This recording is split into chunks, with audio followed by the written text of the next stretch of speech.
Le monde entier attend que les talibans apportent la stabilité en Afghanistan et attirent l'attention de la Russie sur eux. Mais c'est comme compter faire sortir les cafards de la maison à l'aide du feu.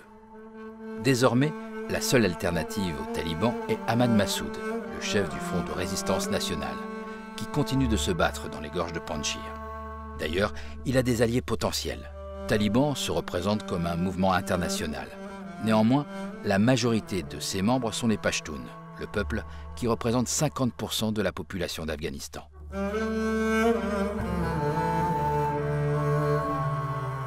Tandis que derrière Massoud, il y a les forces démocratiques et les Tadjiks afghans. Il est aussi soutenu par les Hazaras, 10% de la population, et les Ouzbeks, 9% de la population. C'est pour ça, et aussi à cause de la menace d'invasion militaire directe et de nettoyage ethnique, que Tadjikistan et Ouzbékistan le maintiennent comme le dernier bastion du pouvoir démocratique et légitime d'Afghanistan. Ahmad Massoud tient une partie de la province de Panjshir. Il voit le pays comme une fédération décentralisée en raison de sa diversité ethnique.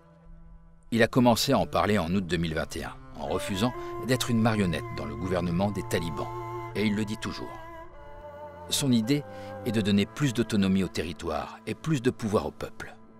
Cela permettrait aux gens de se défendre contre les talibans, dont les lois ne répondent pas aux normes juridiques modernes.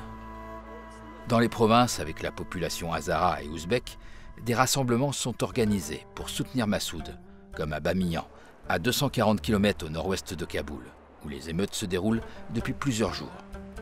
Les gens exigent le départ des talibans, tandis que les islamistes radicaux ont pour l'instant peur de prendre des mesures sévères. L'intérêt de la Russie est également le gouvernement de large représentation en Afghanistan. Mais il est évident que Moscou est obligé de parler avec les nouveaux maîtres de Kaboul, même de la position de la carotte et du bâton comme toujours. Le Kremlin est la garantie qu'une guerre n'éclatera pas dans la région. Elle serait désavantageuse pour l'Europe.